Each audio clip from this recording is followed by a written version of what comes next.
호마법은 작년부터 계속 생각했었어요. 저는 호마를 해서 태워줘야 더 맞다라는 생각을 했었어요. 그리고 호마법이 재밌어요.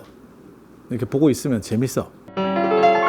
이번에 금강경 봉창기도 소집어패를 할 거예요. 소집어패. 소집어패는 뭐냐면 당신들이 이렇게 기도하시면서 쓴 사경, 금강경 책이 될 수도 있고 다른 걸 수도 있어요. 뭐 관계 없어요.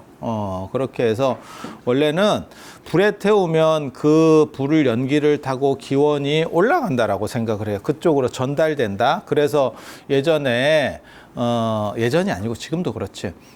돌아가신 분들한테는 돌아가신 물건을 다 태워주고. 그 제가 전에 백중이나 이런 때 그런 말씀 안 드렸나? 그 태우는 게 택배라고. 그쪽으로 그분한테 보내드리는 거예요. 그래서 이름 잘 써야 돼. 수취인 성명이 잘 없으면 택배가 돕니다. 저도 그런 경우 있거든요. 택배인데요. 주소를 제대로 다시 한 번만 이렇게 얘기해 주실래요? 그래서 제가 울산 달동요 이랬더니 경기도인데요? 이러더라고. 그러니까 잘못 간 거야. 그런 일들도 있습니다. 그러면 이제 몇 날 며칠 기다리면 애가 돌아서 이렇게 집주인 찾아와요. 우리는 그런 시스템이 워낙 잘 돼 있으니까 아마 큰 나라는 불가능할 거예요. 우리나라 같이 약간 작고 시스템이 갖춰진 나라니까 저게 되겠지. 땅 크면 그게 뭐 쉽게 되겠어요. 그죠? 그냥 생각해 봐도. 그래서 원래 그 돌아가신 분들에게 그렇게 보낼 때도 사실은 그냥 그분 것만 할 때는 안 써도 돼. 그게 여러분 어른들 아니면 뭐 조부님이나 이렇게 보내셨을 때 태워드리는 의식들은 그런 거고, 단체일 경우에는 합동으로 할 경우에는 쓰죠. 그게 언제냐면 가장 대표적인 게 백중입니다. 그래서 제가 빤스에 이름 쓰라고 그냥 이런 얘기 하는데, 그러니까 돌아가신 분 영가 5세 이렇게 할 때 그걸 이제 그렇게 속옷 같은 걸 가지고 오시는 분도 있고 팬티나 이런 걸 갖고 오시는 분인데 그게 필수는 아닙니다. 그리고 이제 태워드린다는 생각 때문에 종이옷을 접고 이런 게 있어요. 어렸을 때 여러분들이 접었던 바지저고리 이런 거 있잖아요. 이렇게 하고 여기는 바지를 아마 이렇게 형태가 이렇게 생겼죠. 바지저고리 접는 게 사실은 그 태우는 불교 옷이에요, 이게. 그러니까 단순히 장남삼아 하는 게 아니고 태워주는 소광용 옷이에요. 종이옷. 지의라고 합니다. 종이옷. 지의, 종이옷. 그래서 태워서 그 복을 저쪽으로, 저 물건들을 전달한다. 그래서 그냥 당신 혼자 할 때는, 그분 것만 할 때는 이름을 안 써도 되고, 여러 사람께 들어가면, 그렇잖아. 누가 누구 건지 모르니까. 네 빤스, 내 빤스 바뀔 수도 있고, 뭐 이러니까 이렇게 하는 거죠. 그래서 그렇게. 그리고 또 뭐가 있냐면, 그런 의미가 하나 있고, 물건을 태웠을 때 그런 의미, 그러니까 전달의 의미. 저쪽 세계에 있는 분에게 전달한다라고 하는. 향도 똑같은 의미입니다. 연기 타고 전달되는 거예요. 같은 동일 룰이에요. 동일 룰. 그래서 향을 피웠을 때도 내 기원이 저쪽에 전달되는 거예요. 신명에 전달된다라고 돼 있거든. 신명. 그래서 그게 전달되는 거고. 그 다음에 물건을 태워주면 그게 저쪽 세계로 넘어가서 그걸 이제 물건이 전달되는 거고. 이렇게. 그리고 물건만 전달되는 게 아니고 돈을 또 하려 그러면 돈을 태우지. 우리나라는 상대적으로 그 문화는 적고 중국이 그 문화가 훨씬 많아요. 지전 태워주는 문화. 종이돈 태워주는 문화. 그래서 저승에서도 돈은 필요하대. 그런데 종이돈을 태워주는 거 이전에 다른 거는 아마 그 동전 주고 이게 아마 원형이었고 지폐가 어느 정도 확산된 뒤에 종이돈 태우는 쪽으로 점점 된 게 아닌가라는 생각을 저 같은 경우는 해요. 그리고 절대 동전보다 지폐가 우선권을 가지지 못해요. 고대 사회에서 위로 올라갈수록. 왜? 이거는 바꿀 수 있는 물건이고 저거는 그냥 쓰여 있는 거잖아. 그리고 유실될 확률도 굉장히 커요. 이게 지금 문제가. 돈을 동계짝에 넣어놨는데 존벌레가 먹었어요. 야, 아니야. 웃기려고 하는 게 아니고 가능성이 있는 얘기를 지금 하는 거라니까. 불나면 홀라당 날아가요. 종이잖아. 은행에 있느냐? 없잖아. 저희 어렸을 때도 그런 얘기 많이 들었어요. 집에 무슨 엽전이 꾸러미로 있었는데 도둑이 들어와서 그 서로 다 마을 사람들이 알거든. 털어가고 뭐 이런 이야기, 그런 얘기 한 번도 못 들었어요? 여러분들? 집에 엽전 없었지?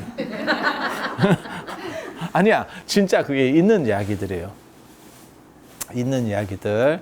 그래서 그런 부분들 되게 좀 재밌지? 그런데 중국은 아무튼 그 지화를 되게 많이 태웁니다.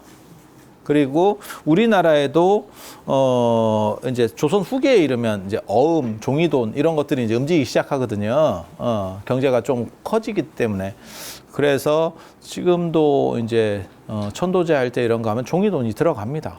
여러분이 눈으로 잘 못 봐서 그렇지 그 예수제 함 자체에 종이돈이 있어요. 그런데 거기 보면 되게 재밌는 게 종이로 지폐도 있고, 이런 우리가 알고 있는 이 종이돈 진짜 지폐도 있고, 염라대왕권 이렇게 나오는데 지폐도 있고, 동전도 있어요. 종이로 만든 동전 이렇게. 그걸 전상이라 그래가지고 이렇게 쭉 이렇게 돼 있는 것도 있고, 아니면 줄줄이 거는 경우도 있어. 그러니까 저 얘기는 뭐냐? 아마 동전이 원형이었고, 동전에서 종이돈으로 넘어가면서 동전을 모방한 종이돈이 있었고, 그리고 지폐로. 그러니까 세 단계가 있었구나. 라는 거를 추정해 볼 수 있죠. 이런 생각을 많이 하면 공부하는 사람이에요. 그리고 이런 생각 없이 그냥 살면 편안한 사람, 행복한 사람. 저는 개인적으로 이런 생각 많이 하면서 사는데, 이런 게 올바르다라는 생각은 안 해. 사람은 행복하면 됐지 꼭 원인을 알아야 되느냐? 몰라도 돼. 일일이 모든 것을 다 알려고 하면 인생이 피곤해. 그 인생 고달퍼. 그런데 중요한 거는 남 앞에 서서 가르치는 사람은 그 원인을 알아야 돼. 마치 일반인들은 약 성분을 모르고 그 병원이나 안 그러면 약국에 가서 처방받아서 약을 먹으면 되지만, 약사나 의사가 되려고 하는 사람은 그 이치를 알아야 변형시킬 수 있거든. 상황에 따라서. 이해가 됩니까? 그래서 그 정도만 하면 돼. 그리고 다수는 알 필요가 없어. 우리 모두가 약사나 의사일 필요는 없어요. 그래서 불에 태워서 돈도 전달하고 물건도 전달한다더라 라는 생각이 한 가지 있고, 이게 불을 통한 전달이에요. 그리고 기원도 전달하면 그 기원을 전달하는 거는 향입니다. 향. 그래서 향은 메신저다. 내가 맨날 계속 얘기하는 게 그럼 전달하는 거고, 요거 말고 한 가지가 더 있어. 불을 통해서 끊어낸다라는 게 있어. 끊어낸다. 불을 끊어내서 나쁜 것들을 끊어내고 처리한다. 재앙이나 나쁜 삿된 것들은 불을 건너지 못한다가 있어. 그래서 결혼식 때도 불을 뛰어넘는 의식도 있고, 예전에 불 펴놓고 신부가 시댁에 들어갈 때 그 불을 넘어서는, 그거 우리나라에만 있었던 거 아니고요, 중동이나 이런 데도 있었어요.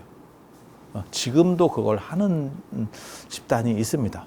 그리고 나중에는 불이 이제 조금 그러니까 황토 같은 걸 놓고 그걸 처리하는 경우도 있었고, 그리고 그것도 힘들 경우에는 바가지를 밟고 움직이는, 큰 소리를 내서, 그러니까 혹부리 영감 생각하면 되죠. 개암 깨무는 소리 뭐 이런 거 하듯이 해가지고 소리를 내서 쫓아낸다. 중국도 비슷해요. 폭죽. 중국은 폭죽을 썼고 우리는 돈이 없어서 폭죽은 못 썼지만 소리로. 그래서 진짜 바가지를 쓰는 경우도 있고, 요즘은 바가지 구하기가 어려우니까 플라스틱 바가지로 썼던, 제 어렸을 때 그게 과도기였었어요. 시골에는 그거 썼었고, 진짜 바가지 썼었고, 도시 쪽에는 플라스틱 바가지 줄 있는 거, 이게 주황색 있잖아요. 그거. 기억나시죠? 어제 일처럼 생생하지? 그 바가지를, 그것도 뭐라고 어른들이 말씀하셨냐면, 최대한 세게 밟아서 팍 터지게 해라 라고 어른이 얘기를 하십니다. 하신 분들도 여기 있을걸, 지금? 여러분들 중에는? 함부로 올 때도 하고. 그러니까 새로 그 집에 들어갈 때 나쁜 것을 잘라내고 시작한다는, 잘 섞인다는 뜻이에요. 그게 그런 의미라고 보시면 돼. 그래서 소리나 불로다가 쫓아내고, 비슷한 기능으로 하는 게 이제 소금 뿌리는 거. 소금 뿌리는 조금 기분이가 안 좋지. 그리고 소금 뿌리는 게 생각보다 그렇게 많이 안 했어요. 여러분 생각으로는 여러분 어렸을 때만 해도 소금 같은 거 이렇게 뿌리고 그랬었잖아요. 부정하면. 그래서 그걸 많이 했다라고 생각하지만 그렇게 많이 안 했어요. 안 한 이유가 뭔지 아세요? 단가가 비싸. 그게 소금 뿌리는 게 단가가 제일 비싸다. 불 피우는 게 힘듭니까? 소금 뿌리는 게 힘듭니까? 소금 뿌리는 게 더 쉽지. 하지만 소금 뿌리는 건 돈이 들고 저거는 그냥 노동력이에요. 그리고 지금은 노동력이 돈이지만 여러분 어렸을 때만 해도 노동력은 큰 돈이 아니에요. 그냥 하는 거지. 그래서 불로써 나쁜 것들을 털어낸다라고 하는 의미가 있어요. 그게 이제 달집 태우기, 쥐불놀이 이렇게 하는 거죠. 그래서 불을 통해서 단절이라고 하는 의미, 단절이라고 하는 뜻도 있어. 그러니까 보내준다는 뜻도 있고, 불기운은 세기 때문에 기운이나 이런 것들이 그걸 넘어가지 못해. 그래서 물건을 태워주는 경우도 있지만, 내가 우리 아버지 건데 너무너무 좋은 물건이야. 그래서 태우기는 아까워. 그러면 불 위에서 돌리는 경우도 있어요. 돌려서 도로 갖고 가. 개인적으로 저는 추접다고 생각을 합니다.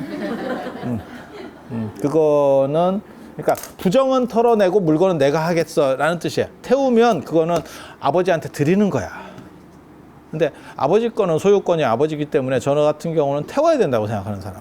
이게 불을 통해서 아무튼 끊어낸다라고 하는 것도 있어요. 그래서 삿된 것들을 물리치고 뭐 얘기하면서 여기까지 온 건지 아세요? 불로 태워서 경전을 나중에 소지해 준다. 지금 그 얘기하고 있는 거예요. 경전을 소지한다. 그래서 돌아가신 분 물건도 그렇고, 돌아가신 분 수개첩 만드시는 분들도 있어요. 그럼 다 태워주는 거예요. 태워주는 거예요. 그리고 부적이나 뭐 이런 것들은 오래 갖고 있는 거 아닙니다. 한 1년 지나면 다 태우는 겁니다. 원래는. 그러니까 그거는 탈취제라고 생각하시면 돼. 탈취제 오래 숯이야, 숯. 숯으로 왜 그 습도 조절하시는 분도 있잖아. 그러면 좀 오래 쓰면 어떻게 돼요? 그거 이제 다시 빨아가지고 말려서 전자레인지 같은 데 돌려서 수분 빼내고 그래야 되잖아. 계속 놔둔다고 효과가 있지는 않을 거 아니야. 다 찼는데? 이해가 되시죠? 그런 식으로 사실은 끊어내야 돼. 그러면 계속 갖고 있으면 어떻습니까? 마이너스 효과가 납니다. 작동만 안 하는 게 아니고 나쁜 걸 다 빨아들이고 있어. 근데 빨아들인 상태에서 계속 갖고 있어 봐. 그러니까 탈취제야. 그래서 나쁜 냄새를 내가 다 빨아들였어. 근데 그거를 버리거나 처리를 안 하면 안 갖고 있는 게 낫지. 그냥 생각을 해봐. 긍정적 효과를 계속 발휘할 수가 없어. 그래서 그거 갱신을 하든지 태우든지 뭐 이렇게 해야 돼요. 그러니까 영구적인 게 아니에요. 반영구적인 물건들이 아니야. 그래서 예전에 다 태우고 그랬었어요. 근데 요즘은 그런 것도 신경도 잘 안 쓰고 이러니까. 그래서 갖다가 태우는 그런 것들은 다 삿된 것들을 물리치는 거고, 그 다음에 불을 통해서 완성한다라는 의미도 있어요. 그래서 내가 사경을 했어. 그러면 그것을 태우면서 내 마일리지가 확실하게 적립이 되는 거지. 그러니까 은행으로 송금. 은행으로 송금. 통장이 시키는 거지. 잘 찍어봐. 가끔 이렇게 통장 정리를 해야 돼요. 나 몇 번 이렇게.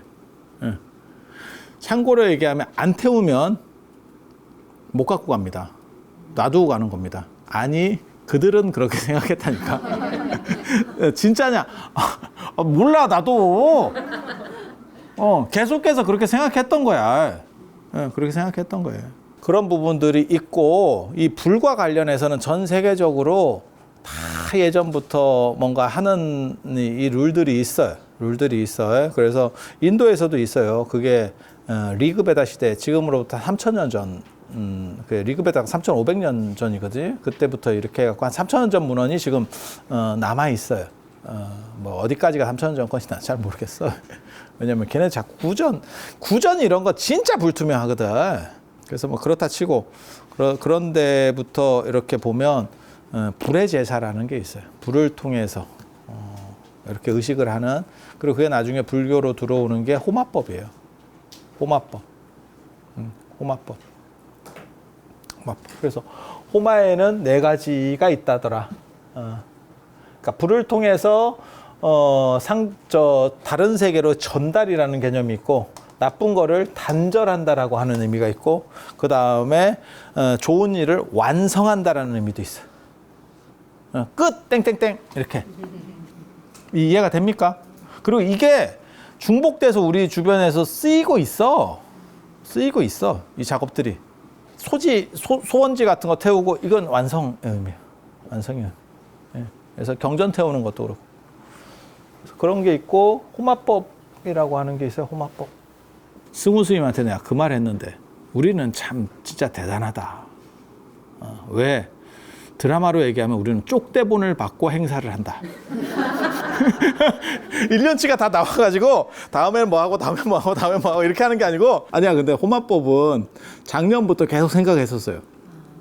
그때도 제가 아마 일부 얘기했을 거예요. 근데 호마법을 못했던 이유가 제대로 할 수 있느냐에 대한 그게 있어요. 그래서 잘 안 됐던 거고 저는 호마를 해서 태워줘야 더 맞다라는 생각을 했었어요. 그리고 호마법이 재밌어요. 이렇게 보고 있으면 재밌어.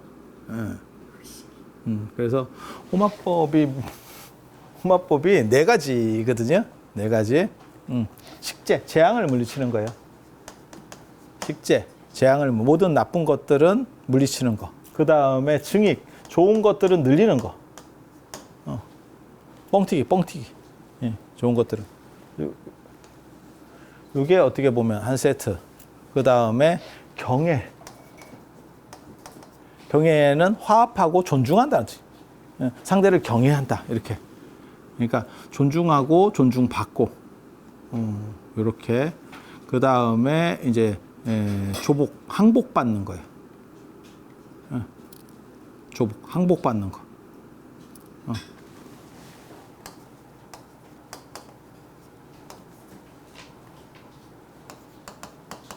그래서 식재법, 증익법, 그 다음에 경애법, 그 다음에 조복법, 뭐 이렇게, 그렇게.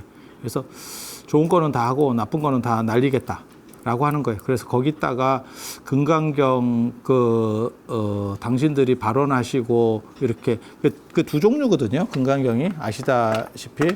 왜냐하면 금강경 자체를 쓴 부분이 있고 맨 앞에는 내가 이렇게 했으면 좋겠다라고 하는 발언이 있는 거예요. 그걸 한꺼번에 다 태웠으면 좋겠지만 물론 이걸 한꺼번에 태우기가 어려워. 그래서 앞에 메인 쪽에는 앞에 발언문을 뜯어서 태워드리고 그리고 저는 원래 이런 태우는 거 되게 좋아해요. 제가 주술적인 사람이거든. 그래서 제 방에 가면 사람들이 되게 궁금해하는 것 중에 하나가 제 방에는 진짜 야리한 것들이 많이 있지 않을까? 이런 생각을 해. 근데 야리한 건 많은데 그렇다고 크게 돈 되는 건 없어요. 주술적 물건을 어디다 팔 거야? 어디다 팔 거야? 그래서 몰라 저는 그런 걸 이렇게 있으면 이렇게 하나씩 주워오는 스타일이어서 그러니까 제가 생각하는 주술의 이미지 주술이라는 단어가 좀 안 좋을 수도 있는데 약간 부정적일 수도 있는데 저는 주술에 대한 이미지가 상당히 긍정적이에요. 나를 빛내주는 플러스 알파. 그러니까 화장 생각을 해요. 저는 약간 화장? 불태우는 화장 말고 얼굴 찍어 바르는 화장. 기본은 있지만 그것을 더 잘 드러내주는 어떻게 보면 코디? 뭐 이런 거. 그래서 저는 그러니까 다 동일룰이라니까. 저는 성형 찬성론자잖아. 그래서 전에 저한테 그거 있었어요. 자기 딸이 뭐 성형하려고 하는데 뭐 저거 해서 그럼 딸을 데리고 와라 뭐 이랬는데 딸이 안 왔어 그거까지. 왜? 스님한테 간다 하니까 말릴 줄 알았던 거야. 얘는 당연히 말리겠지. 뭐 보통 어른들이 하는 그 꼰대 멘트 있잖아. 원래 그게 좋은 거지, 자연적인 게 좋은 거지, 그게 인공적인 게 좋은 거냐. 그 다음에 원래 뭐 마음이 이뻐야 되는 개똥 같은 소리들 치. 마음이 이뻐서 뭐가 되냐? 연예인이 마음이 이뻐서 된 줄 알아? 한번. 그런데 쓸데없는데 낚여가지고 평생 그렇다고 진짜 마음이 이쁘냐? 마음 이쁜 거는 체크할 수도 없어. 그거 꼭 상태 안 좋은 사람들끼리 서로 위로할 때 하는 얘기거든. 그렇게 말하는 사람 치고 내가 상태 좋은 걸 본 적이 없다. 그리고 마음이 이쁜 사람이 그렇게 많은데 세상이 이러냐? 밝았지도 않아. 마음이라도 이뻤으면 이겠지. 정확하게 말하면. 안 되는데 마음이라도. 그래서 생각을 어떻게 먹느냐가 아니고 행동에서 기준을 잡는다라고 하는 거는 굉장히 중요한 거예요. 그래서 그런 부분들이 있어. 그래서 화장하는 것도 마찬가지예요. 저는 성형을 누가 하려고 한다, 과도하게 막 미친 듯이 한다, 뭐 돈을 들여가지고 뭐 갈아엎는다, 그 정도가 아니고 어느 정도 이렇게 돈을 들여 자기 만족이 높아지고 자기가 스트레스가 없어져. 내가 눈이 너무 처져가지고 이러고 있는데 이걸 조금 이게 한 몇백만 원 들였더니 이게 눈이 올라가서 밝아졌어요.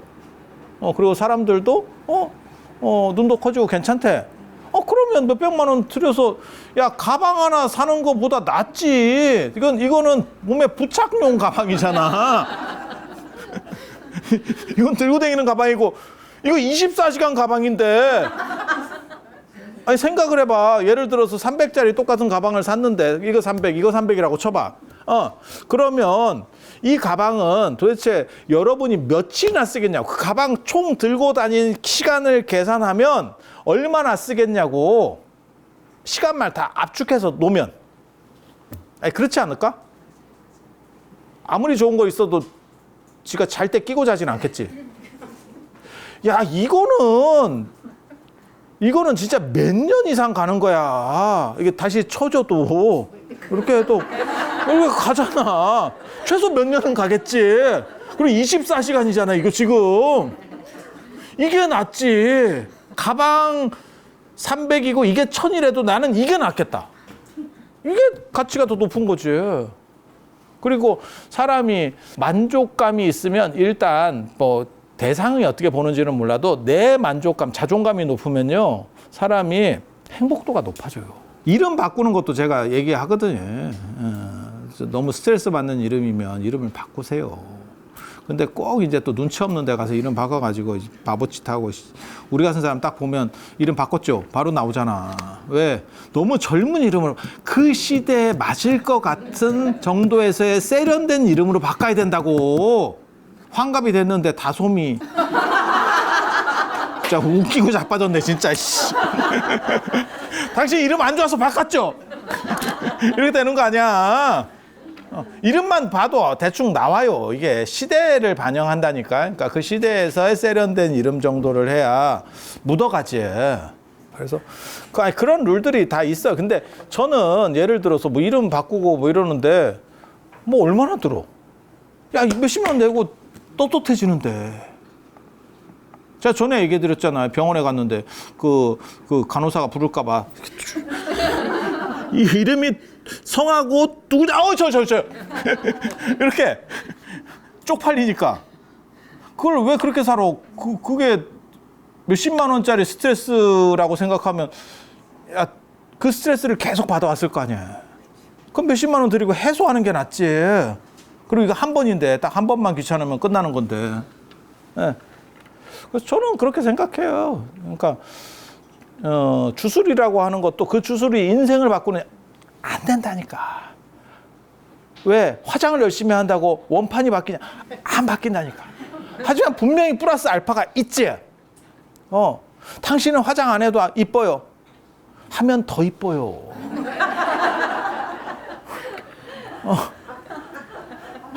아니 진짜 아니야? 그리고 그런 것들이 제가 그런 얘기 하거든요. 화장이나 옷이나 머리 헤어스타일이나 이게 내 만족감, 내 자존감을 키워주는 부분이기도 하지만 상대에 대한 배려기도 하다니까. 사람 만나러 왔는데, 약속하러 왔는데 이렇게 부시시하게 나와가지고 뭐 모자 쓰고 와가지고 야 너 왜 모자 안 벗냐? 나 머리 안 감았잖아. 있어. 있어.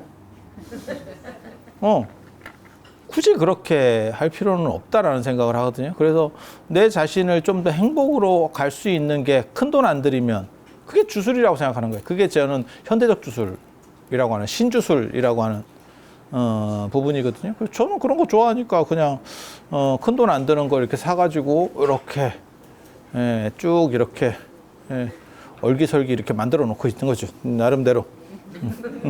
결계도 친다. 결계도 씨.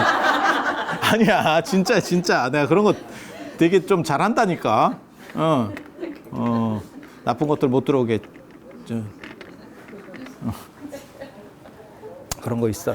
그래서 이 호마법이라고 하는 거는 불을 가지고 이러한 에너지를 증폭시키고 나쁜 것들을 소멸시키는 그런 의식이에요. 호마법이. 예. 그리고 여기에 이제 호마목이라고 나목대가 있어요. 이렇게 사각형으로 된. 이렇게 사각형으로 된 한 25cm 정도 될 거예요. 이렇게. 거기다가 이름을 쭉 적게 돼 있어. 이렇게 있으면 여기다가 누구누구 뭔 발원 이렇게 하고 딱 적게 돼 있어요. 나목대기에다. 그럼 그 나목대기를 얼기설기를 쫙 싸요. 무슨 저 캠프파이어 하듯이 쫙 싸. 그리고 그거를 의식을 하면서 거기다 쫙 불을 쫙 하면 쫙 이렇게 타올라가. 근데 이제 문제는 저도 일본 가서 저런 나목대기에다가 제 이름 쓰고 이렇게 하거든요. 아니 왜 그게 할 일이에요? 큰 돈 안 들어. 저거 한 300원에서 500원 정도 내면 돼요. 그러니까 우리 돈으로 한 3,000원, 5,000원 정도?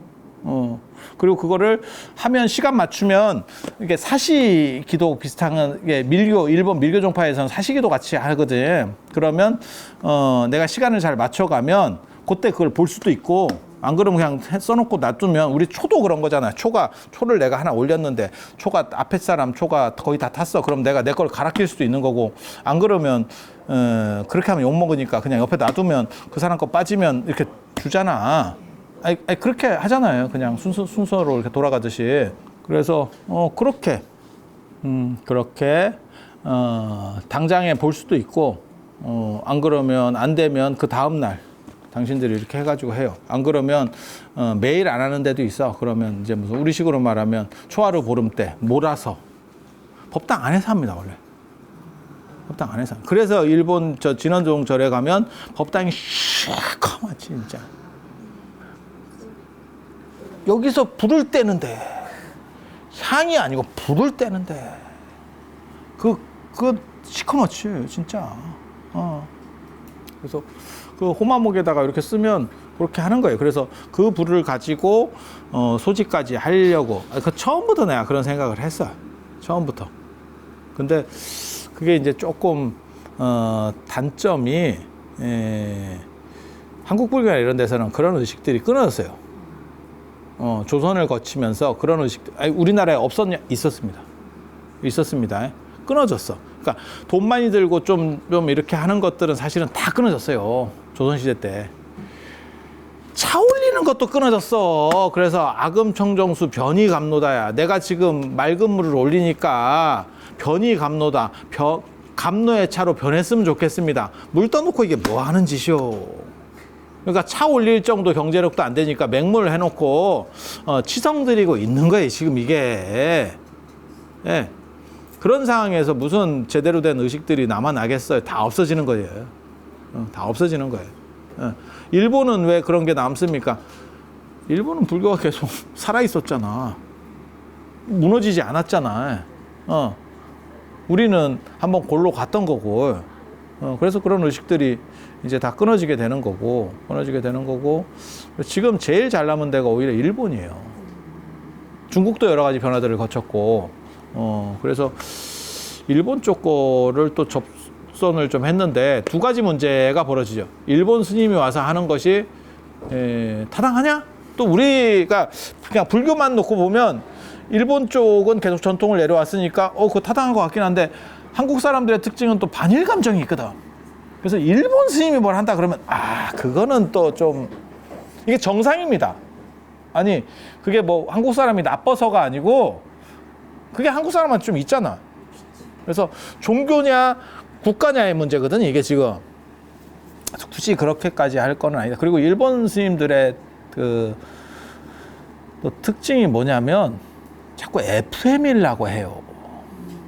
그러니까 그 정해진 원칙을 그대로 해야 된다. 이게 일본 스님의 문제가 아니고 그게 일본 사람의 어떤 특징 중에 하나야. 한국 사람은 예를 들어서 이런 비유를 해도 되는가 모르겠는데 예를 들어 내가 박물관 투어를 해. 내가 이렇게 박물관에 근데 딱 보니까 시간이 원래 1시간 잡혀 있는데 우리가 뭘 하다 보니까 앞에가 늦어져가지고 30분밖에 없어. 나 30분 만에 끝낼 수 있어요. 뭔 뜻인지 아시겠어요? 머리가 후다닥 돌기 시작하면서 이제 날려가는 거지. 어디를 우선으로 날리고 어디를 뭘 어떻게 할 거냐 생각해가지고 탁탁탁 씹어주고 30분 만에 끝내. 그런 거 외국 가이드 할 때도 똑같아요. 일본 사람은 그게 안 된다니까. 그게 안 된다니까. 그게 약간 한국 사람하고 일본 사람하고 차이 중에 하나. 그러니까 한국 사람은 그 유도리가 있어. 그게 꼭 좋다라는 뜻으로 얘기하는 건 아니야. 그런 유도리 때문에 우리가 빨리 경제 성장도 했지만 성수대교도 무너지고 동시성이 있는 거예요. 근데 저는 이게 꼭 나쁘다고 생각하진 않아. 왜? 사람이 밥만 먹고 사냐? 그랑 똑같은 거예요. 그래서 이렇게 할 수도 있고 저렇게 할 수도 있고.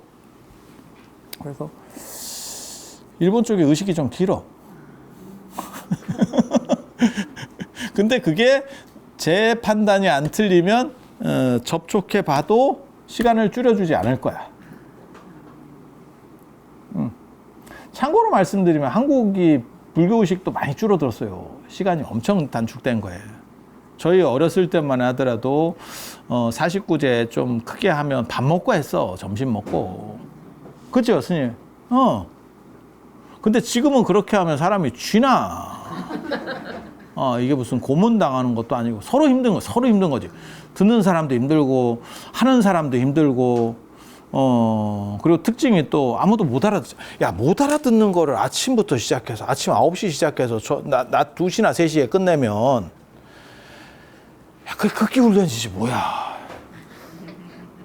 물론 뭐 그런 데서 고문을 좀 당해봐야 나라가 위험에 처했을 때 잘 견뎌내는 힘도 생기고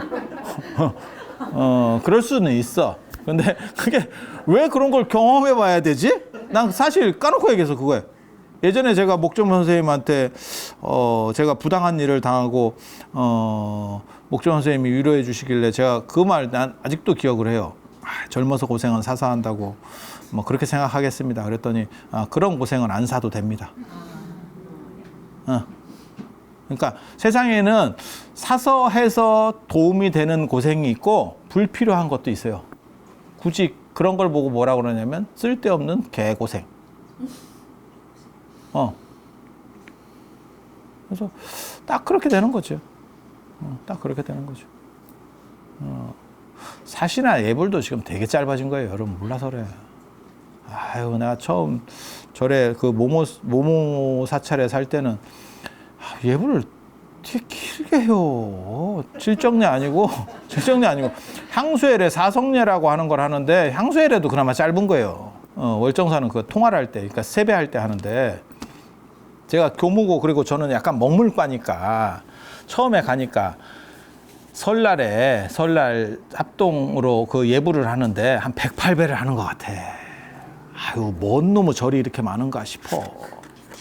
가지고 내가 이거를 절 횟수를 이렇게 해서 손을 대가지고 합치고 좀 찌리한 거는 빼고 이렇게 절반 정도로 줄였어요. 그리고 내가 굉장히 뿌듯해했지. 내가 대중스님을 위해서 이렇게 복을 지었다. 설날 새벽부터 일어나갖고 한 108배 하니까 힘든 거예요. 날도 춥고.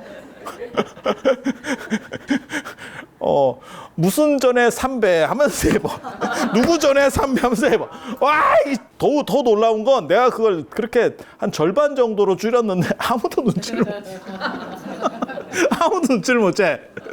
근데 저는 약간 먹물과니까 내용을 아니까 요걸 이렇게 줄인 거거든요.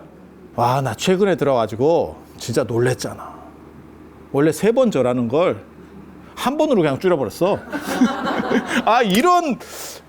이런 창의력이 있는 사람들이 있는데 내가 내가 어리석었구나.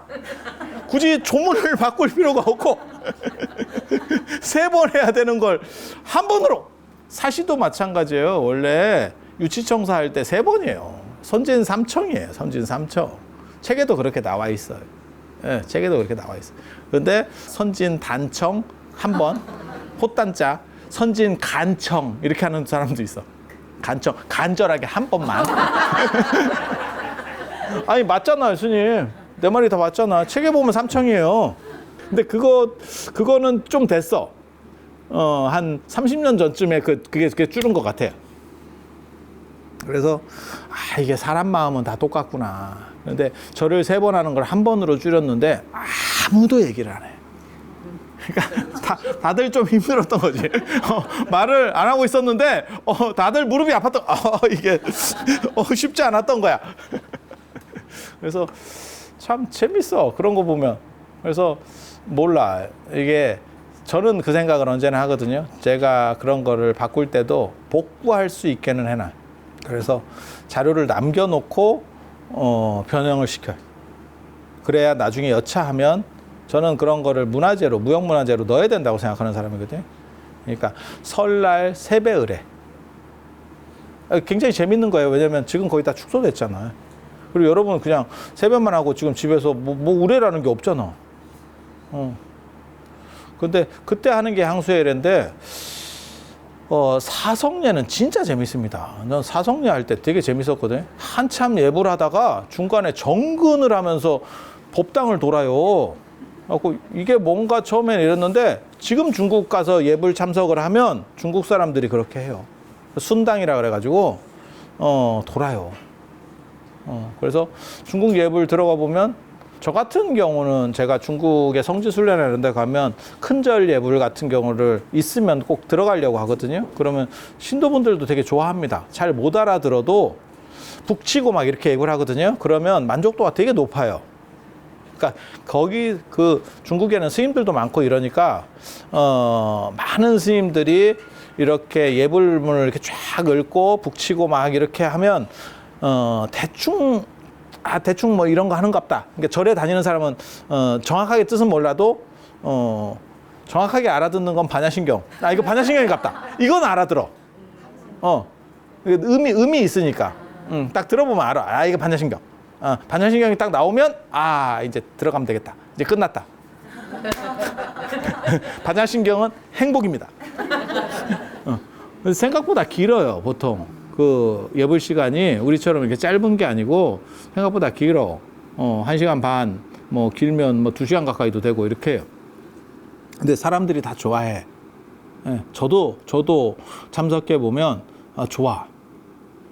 마치 무슨 공연 하나, 참여형 공연에 같이 했었던 것 같아. 느낌이. 그런 느낌이야. 그리고 사람이 좀 맑아지는 느낌이 있어. 그리고 그 유명한 절에서 이렇게 하면 그런 데서 언제 한번 예불해 보겠어, 뭐 이런 생각이 딱 드는 거지. 그 아무개 스님께서 여기서 주석하셨던 그 자리에 내가 서서 예불을 한다는 자체가, 그러니까 그게 이제 불교이니까 그렇겠지. 경건한 느낌이 딱 들고 숙연한 느낌이 들고, 내가 금생에 다시 이런 데 쓸 수 있을까 이런 생각도 들고 막 오만 생각들이 들어.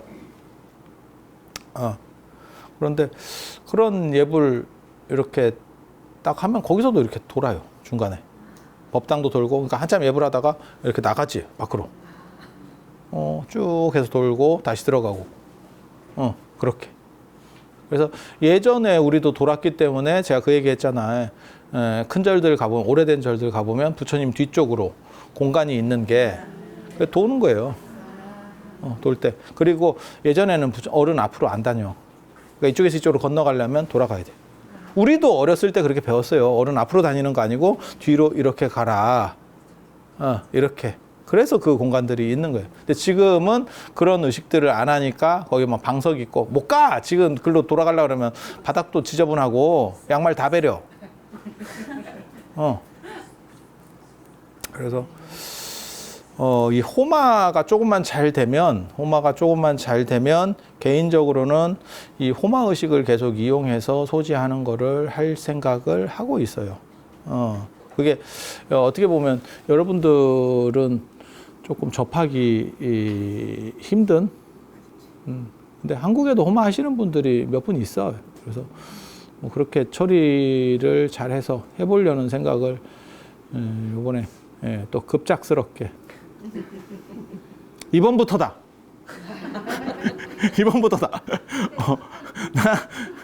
그러니까 사람들이 잘 모르는 것 중에 하나가, 저 같은 사람 막 계획이 굉장히 많을 것처럼 생각해.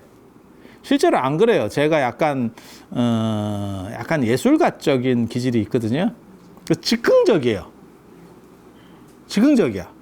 근데 그게 말할 때도 그렇게 얘기하거든요. 그러니까는 주제나 이런 것도 사실은 주제를 갖고는 딱 올라오기 전에 뭐뭐는 대충 얘기를 해줘야겠다. 이렇게 갖고는 오는데 거의 다. 그러니까 저는 개인적으로 법문도 마당놀이 같은 거 좋아해요. 그러니까 약간 오락가락하는 거. 나 이번에 그 금강경 봉창기도 사실은 창은 앞에서는 처음 봤어요. 제가 다른 공연들은 봤는데 창을 안 봤냐? 아니 그건 아니지. 우리 어렸을 때만 해도 그 조상현 씨나 뭐 이런 분들이 있어서 좀 유명한 분들 그때 어떤 명창들. 그러면서 내가 무슨 생각했냐면 그때까지 내 머릿속에는 북 치는 사람은 날로 먹는다. 나 그 생각이 있었어. 그 생각. 북은 날로 먹는다. 근데 요번에 이렇게 보니까 야, 북이 상당히 중요한 역할을 하더만. 그게 그러니까 지휘자 같은 역할을 하고 있는 거야. 이 사람이 지금. 그래서 북은 정확하게 이해하고 그 사람의 호흡을 인지하고 있어야 되겠더만. 북이. 그래서 그걸 치고 들어가고 북 돋아주고 이걸 조절을 해주는 거야. 이 사람이 과유불급이 없게 너무 넘치거나 이게 다운되지 않도록 조절해 주는 거야. 그래서 사실은 이번에 북의 재발견. 제가 늘상 날로 먹는다는 사람들이 있거든. 국악 중에서 저런 아악이나 이런 정악할 때 보면 팍 치는 놈이 있어요. 시작 끝날 때 내가 그거 보고 야 저 보직 땡 보직이다 내가 그랬거든. 진짜 딴 거 아무것도 안 해. 야 이게 뭔가요? 네가 왜 필요하냐? 내가 이런 생각을 했었거든. 그 공연을 보면서 제가 그러고 보면 진짜 생각이 많아. 다른 사람보다. 우리는 그걸 보면서 그 음악에 빠져 있는 게 아니고 저놈은 뭐 하지? 음악은 음악대로 듣고 저놈은 뭐 하지? 저놈은 뭐 하지? 이렇게 보고 있어. 진짜. 근데 저는 다른 사람도 저처럼 할 거라고 생각했는데 대부분은 그렇게 안 하더라고. 하고 쭉 이렇게 보고 있는데 그 박 날로 먹네? 근데 박이 리더예요, 사실은. 근데 저가 생각하는 거는 사실은 그런 정악 같은 게 아니고 판소리나 안 그러면 사물놀이 같은 구조가 좋아. 그래서 그냥 어떻게 보면 그냥 같이 가는 거지. 그래서 그냥 누가 이렇게 찝쩍거리면 찝쩍거리는 거고 그 옆에서 누가 떠들면 잔소리하고 그다음에 뭐락하고 같이 가는 거예요, 이게. 그게 동아시아 정서라고 생각을 해요. 마당놀이라는 것들이 다 그래. 굿도 그렇습니다. 굿도 그래. 그러니까 우리나라 공연 문화는 청중과 객석이 분리되지 않아. 그게 특징이에요. 그래서 청자와 화자가 같이 가는 거예요. 그리고 사물놀이가 곡이 없어. 에브리바디 어느 정도 다 미쳤다고 할 때까지 치는 거예요. 굉장히 재밌는 문화 코드예요. 그게 굉장히 재밌는 문화 코드예요. 진짜라니까. 그래서 그런 식은 이건 굉장히 예술적인 겁니다. 그러니까 언제 피아노가 들어가야 되고 언제 뭐 악기가 들어가야 되고 언제 바이올린이 쳐주고 이렇게 짜가지고 들어오는 거 말고 지금 현대 사회는 나는 한국적인 게 맞다고 생각하는 사람이거든요. 왜? 이게 버라이어티야. 모든 변수를 그냥 같이 아울러 가지고 가는 거야. 그리고 저 서양의 오케스트라나 이런 것들은 사실은 저거는 개그 콘서트라고 생각하는 거거든. 딱 편집 좀 줘가지고 거기서 감동을 이렇게 받을 거야 뭐 이러면서 지휘자가 끌어내는 거지. 너 움직여봐 이러면서 이제 조종하는 거잖아. 이거는 절대 그 듣는 사람과 연주하는 사람의 혼연일체가 될 수가 없어.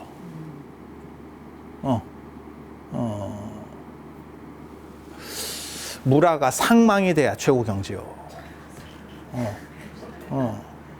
그 경지를 저것들은 모르는 거요. 절대 알 수가 없어.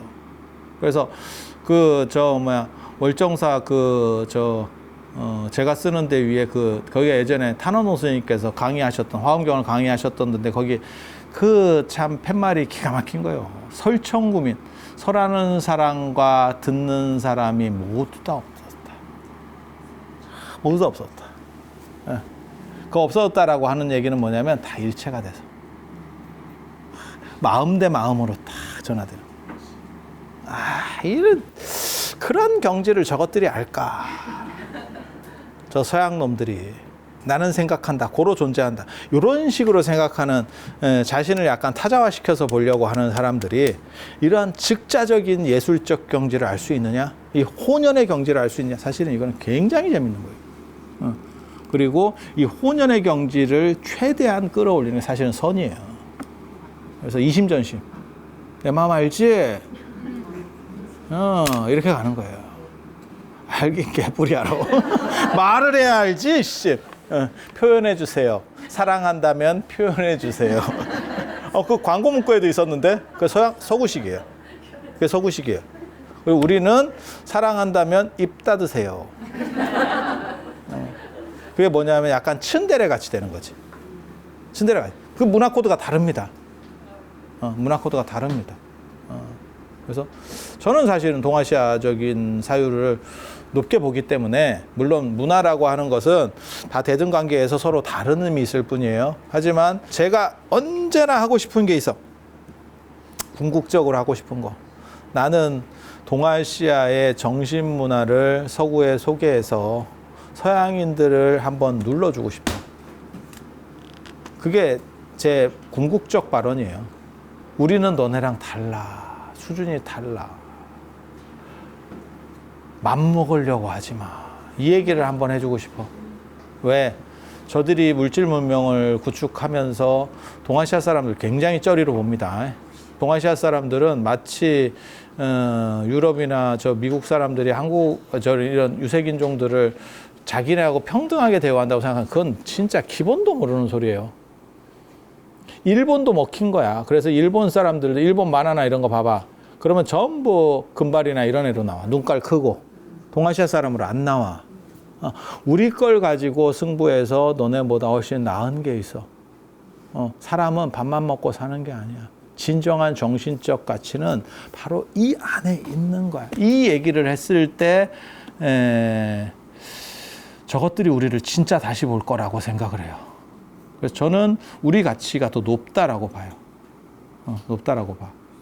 그런데 내가 그런 것들을 할 수 있을지는 잘 모르겠어. 근데 한 번 정도는 본때를 보여줬는데, 물질적으로 본때를 보일 수 있냐? 없습니다. 우리가 주변에 두드려 맞는 걸 봤잖아. 일본이 프라자 합의로 두드려 맞고 30년 동안 해롱해롱했고, 지금 중국이 또 이렇게 한번, 그러니까 동아시아가 대단한 거라니까. 왜? 저렇게 거대한 떡대, 유럽이나 미국과 같이 저런 거대한 떡대를 단일 국가가 맞서려고 머리를 디민 거잖아. 물론 두더지 게임 같이 됐지. 어디 대가리를 내밀어 딱 맞으면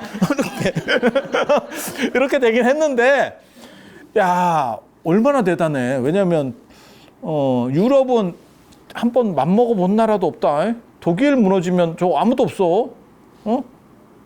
그거 몰라요? 미국에 애플이나 이런 거 하나 팔면 프랑스 주식 전체를 산다는 거 아니면? 우리도 그렇긴 한데. 그런데 동아시아에는 세 나라 중에 두 나라가 한번 두드려 맞아봤지만 대가리를 내밀 정도는 됐다는 거 아니요? 아니, 그렇지 않아? 그것도 대단한 거예요. 우리는 그러면 내밀 수 있느냐? 맞는 거 봐봐. 내밀면 되겠나? 그 대신에 정신적인 걸로 쟤네를 조지겠다. 이렇게 하면 되는 거예요. 그렇게 해서 저 사람들을 조복해야지. 조복. 나보다 우월한 걸 가진 사람이 존재하면 상대는 스스로 조복합니다. 그래서 제가 얘기하잖아. 나는 왜 손흥민을 크게 대단하게 안 보느냐. 아니, 대단한 사람이에요. 그걸 부정하는 게 아니야. 단 이유는 나는 축구에 큰 관심이 없으니까. 내가 축구에 큰 관심이 있으면 대단한 분이에요. 더 대단한 분이에요. 나는 아이돌 BTS나 이런 분들을 크게 그렇게 대단하게 안 봐. 왜? 큰 관심이 없으니까. 그럼 대단하지 않다는 의미냐? 그건 아니야. 하지만 나는 예를 들어서 BTS가 내가 공항에 내가 나갔는데 BTS가 난 비행기 타러 나갔는데 BTS 그러면 근처에 있으면 가서 보겠지. 하지만 내가 그들을 위해서 보기 위해서 그걸 미리 내 일정도 없는데 갈 것 같으냐? 안 가요. 왜? 대단한 분은 맞아. 하지만 그 정도 존중심은 없지. 왜? 관심 분야가 아니니까. 이해가 되죠? 똑같은 거예요. 그들이 정신에 관심이 있을 때 내가 약을 파서 이렇게 해서 좀 하면 그러면 사람이 어떻게 되냐면 그거는 돈의 관계가 아니야. 내가 너보다 돈이 많고 더 우월해도 그러면 굽히고 들어옵니다. 만약에 축구 팬이야. 그러면 손흥민 같은 분을 만나게 해드릴게요. 그러면 돈이 굉장히 많고 사회적 지위가 높은 사람도 굉장히 대우해주면서 할걸? 그런 거예요. 그래서 저들을 잡을 수 있는 거는 또 다른 정신 가치로 잡을 수 있어요. 제조업으로 한번 잡으려고 일본이 한번 했었고 두드려 맞았고 정신적인 걸 한 적은 없잖아. 그리고 제가 늘상 얘기하는 거 있어요. 인도하고 동남아시아 안 됩니다. 그건 티베트 다 안 됩니다. 지금 그쪽 다 한물 끝나서 그쪽에서 인기 없는 거예요. 그런데 지금도 그런 걸 빠는 사람들이 있지. 그건 촌놈들. 빨리빨리 업데이트 안 돼서 촌놈들. 있었어. 일제강점기가 도래하기 전에 청나라가 아편전쟁을 겪으면서 전 세계 호구로 전락했을 때 아무도 청나라를 대단하게 안 봤어.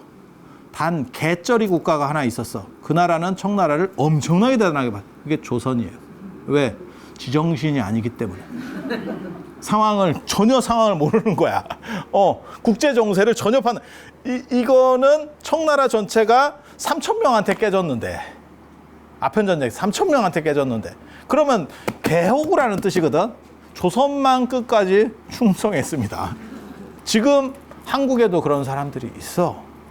그래서 미얀마가 어떻다는 둥, 티베트 불교가 어떻다는 둥 세계적으로 이미 다 갔어.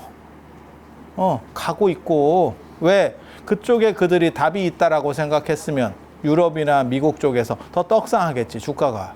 주가가 꼬꾸라지는 이유는 뭐예요? 그쪽에 미래가 없다라고 보는 거예요. 그래서 그들은 스스로 자기네 거를 만들고 있어.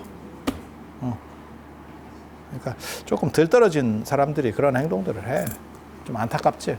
그런데 제가 얘기하는 거는 동아시아의 선불교 문화는 아직까지 제대로 받은 적이 없습니다.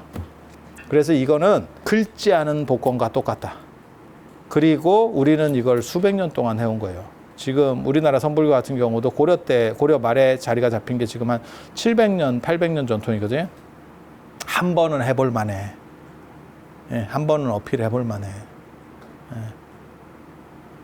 그런데 이걸 이제 얼마나 잘 효율적으로 해낼 수 있느냐에 대한 거지. 왜냐하면 전통도 중요하지만 어떻게 쉽게 접근해서 알아듣도록 해주느냐 굉장히 중요해요. 현대사회는. 그런 생각들을 언제나 가지고 있어요. 나름 뭔가 이렇게 생각이 많이 가지고 산다니까. 그리고 그걸 어느 정도만 할 수 있으면 그것처럼 보람된 일도 없을 거예요. 대항해 시대가 열리면서 동아시아가 몰락하기 시작해서 유일하게 도전해봐서 역전시킬 수 있는 거의 유일한 카드라고 저는 생각을 하고 있어요. 안 그러면 끝입니다. 안 그러면 더 이상 없습니다. 일본 넘어갔듯이 중국도 이렇게 한번 맞으면 다시 일어나기 쉽지 않거든요, 저거. 그리고 일본은 올라온 뒤에 넘어진 거고 중국은 올라오다 넘어졌기 때문에 저거는 잘못하면 국가가 붕괴될 수 있습니다. 저거 잘못하면. 쪼개진다고. 예전에 러시아처럼. 소련처럼. 그렇게 될 수도 있어요. 그리고 우리는 개인으로 맞서기는 조금 힘들지. 조금 힘들지. 단일 국가로 미국을 맞선다는 건 조금. 그리고 우리는 반면 교사를 삼아야지. 중국이 저렇게 큰데도 불구하고 싸대기를 맞고 혼수 상태로 빠지더라. 생각해야지, 생각을. 그러면 굳이 그 길로 갈 필요는 없지. 또 다른 길이 있지. 정신의 길이에요. 자, 오늘 이상하고 다음에 또 뵐 수 있도록 그렇게 하겠습니다. 자, 들어줘서 감사합니다.